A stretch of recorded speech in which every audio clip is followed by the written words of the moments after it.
You tell yourself you're just tired. That's the easiest explanation. You say you didn't sleep enough. You say work has been busy. You say you just need a break, a weekend, a little rest. And maybe that's partly true, but deep down there's a different kind of exhaustion that sleep doesn't fix.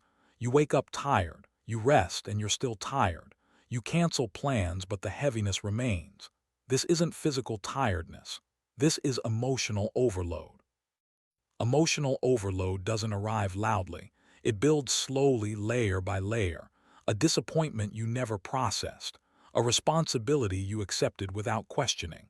A conflict you swallowed to keep the peace. An expectation you keep trying to meet. None of these things seem big on their own, but together they accumulate. And the human nervous system has limits. When you are emotionally overloaded, your mind is constantly running in the background. Even when you're sitting still, you're thinking, replaying conversations, anticipating problems, managing other people's emotions, trying to stay composed, trying to stay productive, trying to stay fine. It's like carrying invisible weight all day long. Of course you feel tired. You've been carrying too much for too long. One of the biggest reasons people become emotionally overloaded is that they rarely pause to process what they feel. You move from one task to the next, one responsibility to the next, one problem to the next. There's no space between experiences, no space to reflect, no space to release. So emotions don't get digested, they just stack. You might notice that small things irritate you more than they used to. Minor inconveniences feel overwhelming. A simple request feels like too much. That's not because you're weak. It's because your emotional capacity is already full. When your internal container is overflowing, even one extra drop feels unbearable.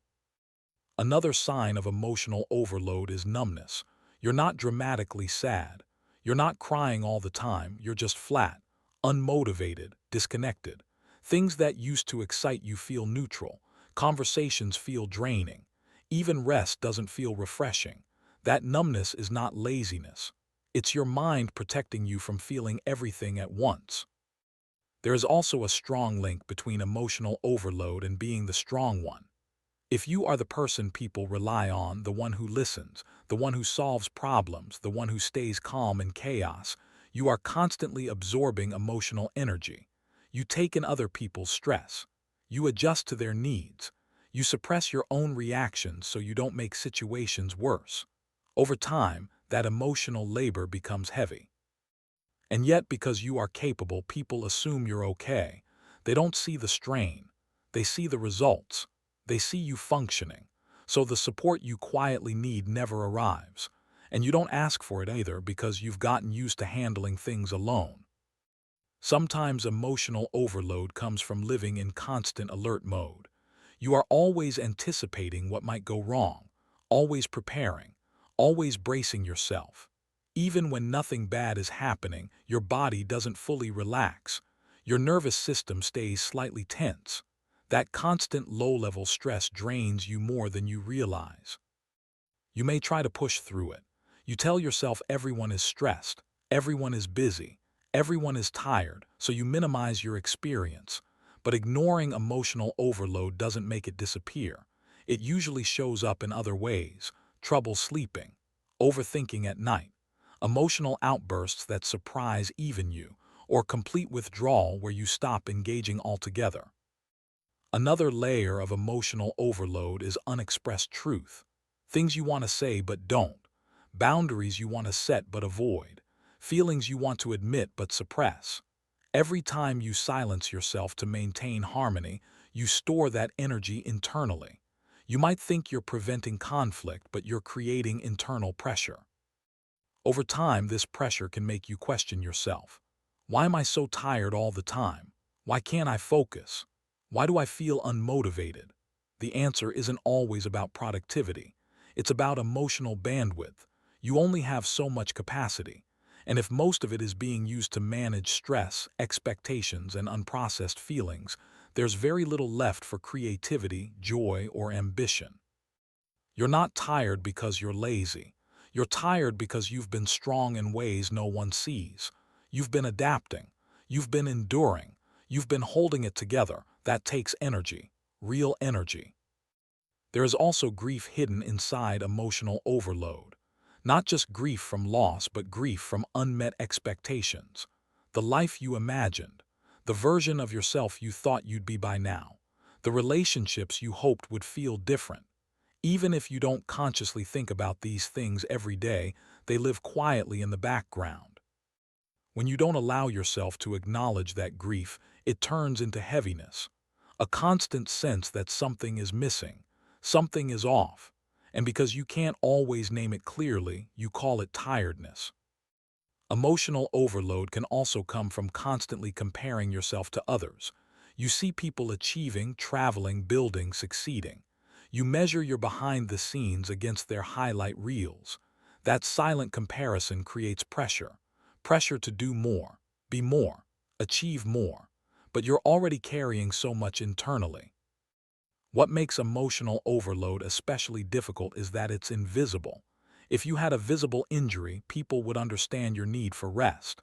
But when the exhaustion is emotional, you feel like you need to justify it. So instead of resting, you push harder. You criticize yourself. You call yourself lazy.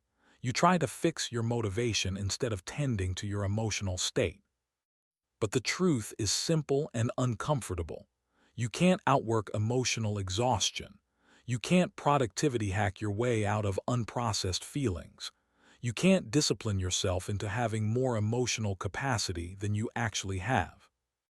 At some point, you have to pause, not because you're giving up, but because you're overloaded. When you begin to understand that you are emotionally overloaded, something shifts. The narrative changes from "what's wrong with me" to "what have I been carrying?" That shift is powerful. It replaces shame with awareness. The first step in healing emotional overload is honesty. Not public honesty, not dramatic announcements, just quiet internal truth. Admitting that you are not just physically tired, admitting that you've been overwhelmed, admitting that you need space. Space is essential because emotional overload thrives in constant motion. When you never stop, you never feel. And when you never feel, you never release. Even 5 minutes of intentional stillness can reveal how much you've been holding inside. You might notice sadness you didn't acknowledge, frustration you brushed aside, fear you minimized. Letting those emotions surface can feel uncomfortable at first, but discomfort is not danger, it's processing. Another important piece is boundaries. Emotional overload often grows in the absence of boundaries. Saying yes when you mean no. Taking responsibility for things that aren't yours. Trying to manage other people's reactions.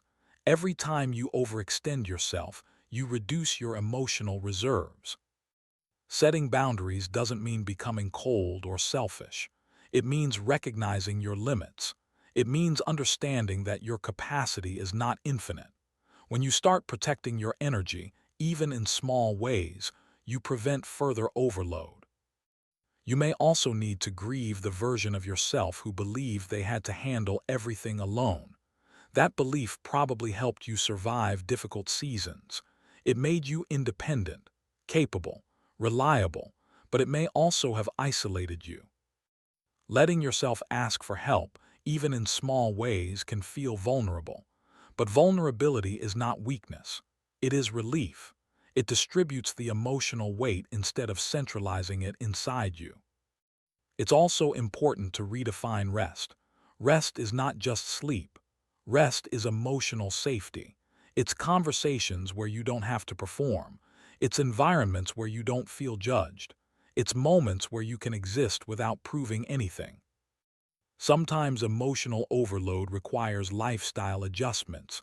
Less comparison, less overcommitment, less constant stimulation, more intentional presence, more self-check-ins, more saying, "This is too much for me right now." And perhaps most importantly, more self-compassion. You would not call a friend lazy for being emotionally drained. You would not criticize them for feeling overwhelmed after carrying heavy responsibilities. So why speak to yourself that way? Why assume your exhaustion is a character flaw instead of a capacity limit? Emotional overload is not a sign that you are failing. It is a sign that you have been enduring. As you begin to release what you've been holding, you may notice subtle changes. A little more clarity, a little more patience, a little more energy returning. Healing from emotional overload is rarely dramatic. It's gradual, quiet, steady. There will still be responsibilities. There will still be stress. But when you stop carrying what isn't yours, when you process instead of suppress, when you set boundaries instead of absorbing everything, your emotional system begins to regulate again. You were never meant to operate at maximum capacity all the time. You were never meant to be endlessly available. You were never meant to carry every emotional burden in silence. So maybe you're not tired in the way you thought. Maybe you're emotionally overloaded. And that realization is not an excuse, it's an invitation. An invitation to slow down. An invitation to feel. An invitation to protect your energy. An invitation to be human. Because once you stop blaming yourself for being exhausted, you can finally start caring for the part of you that has been carrying too much for too long.